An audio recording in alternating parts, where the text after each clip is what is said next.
everyone. Meteorologist Grant Smith here. I'm here with Erin Brunsen, one of our newer forecasters. And, we're here talking about cold weather. Yeah, it's like coming up. Yeah, it's like 40s outside right now. Yeah, it's not going to get much colder, right? No, right? I wish. I wish. All right, so it's Winter Weather Preparedness Week. We've been talking about all sorts of different topics, and it was really hard to kind of simplify all these winter weather stuff down to just 7 of them. Yeah. So we'll probably throughout the winter continue to talk about this topic. For sure, it's important. Yeah, but today we're talking about wind chill and cold, and how cold is cold, and we had some updates to our products that we issue. Yeah. And so today we're talking about wind chill. Do you have any fun stories about wind chill? Because you came from the same part of the country I did. Yeah. We know it can get cold. So do you have any fun stories? I'm from the Midwest, so I mean, even sometimes my family, we're just all inside, all bundled up, and we're like, let's go get some food at a restaurant. We've been inside all day. Whenever we walk out, it feels like negative 50 outside. The wind just comes right at you. It's so cold. Yeah, the one time I experienced minus 50 wind chill, and I already know the weather forecast office in Fairbanks is laughing at us, but that's fine, was when I was in South Dakota. And it was minus 50 wind chill forecasted, winter wind chill advisory, wind chill warning. And I was like, ooh, I want to experience this. Yeah. But I need a reason. I'm not just going to go outside. So I went and topped off my truck with gas. And I pulled up to the station, opened the door. Immediate wind rushes in. Instant regret. I want to go home. Yep. But I was already there. I needed gas. But it was very cool. Like it penetrated my coat. I could feel. Yeah. It was so cold. Like pins and needles. Yeah. It was definitely cold. But here in Southeast, we don't really get that cold. Right, so we had to do some updates here. So tell us a little bit about what we changed. And I asked you to do this because we recently had our training day, in-house training day, and you gave a presentation on all this. Yeah. And I thought it was very well done. And so I was like, hey, we'll just have you tell the people what it's like. So give us a little rundown. So we're moving from what we call wind chill advisories to extreme cold and cold weather, extreme cold warnings and cold weather advisories. And the main thing with this is because to get a wind chill warning, advisory, watch, whatever, you have to have at least 15 miles per hour in wind along with these cold temperatures. So we can still get cold temperatures without this wind. So cold is cold no matter what you're looking at. So we're changing those over to extreme cold warnings and cold weather advisories.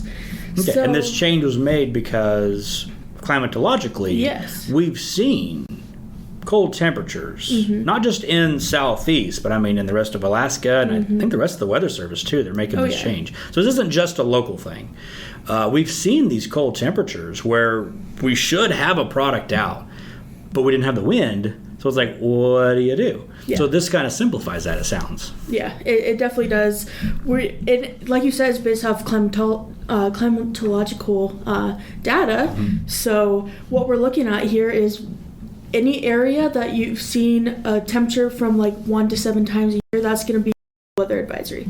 If you see it normally 1 time a year, that's going to be our warning criteria. Okay. So that's kind of how we... Yeah. Okay, so run us through some examples of the advisory. So the one you said 1 to 7 times a year. On normally you would see this 1 to 7 times. So run us through some of the values that we're now going to be issuing products for. Yeah, of course. So since different parts of Southeast Alaska have different weather and different temperatures, we're looking at for more of the southern areas, so Ketchikan, Annette, even Sitka along the coast, we're looking at for cold weather advisories around 5 degrees, but a place like Skagway, we're looking at negative 30 for that, just because we know that's a place that gets cold more often and has more of those cooler temperatures. And that's just the apparent temperature. Yes. So if there's no wind and minus 30, we'll issue a product. If it's I don't know, I guess I don't have my wind chill chart in front of me.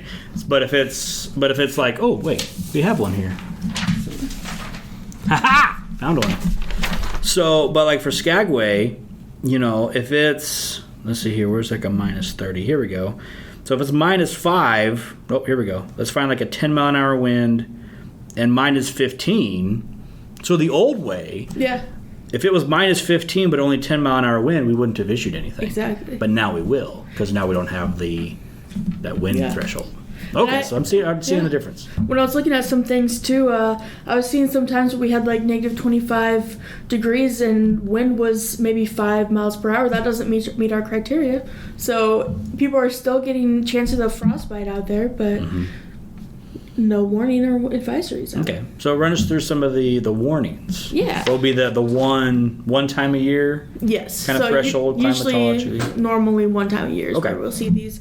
So it's like a 10-degree difference from the advisory to warning. So advisory for that Skagway area was negative 30. Warning is negative 40.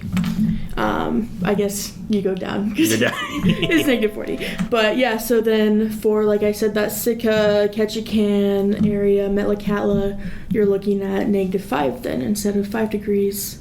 Negative 5 for the warning, 5 degrees for the advisory. Okay. So all these changes were based on climatological reasons. Wasn't the old threshold, if I'm remembering right, wasn't it like minus 50 or minus 55? 55, yeah. Yeah, so minus 50. How often has Prince of Wales Island ever gotten to minus 55?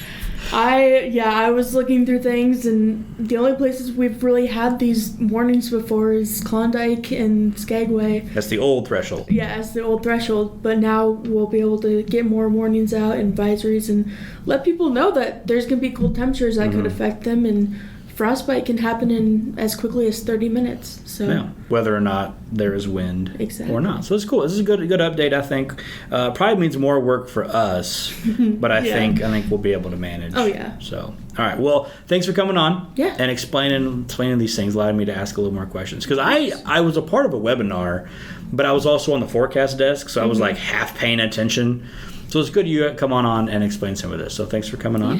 Yeah, of course. And if you have any questions at home, juno.weather@noaa.gov. Feel free to send us an email or just comment below, and we'll get back to you. So thanks for watching, and thanks for coming on, Erin. Yeah, thank you.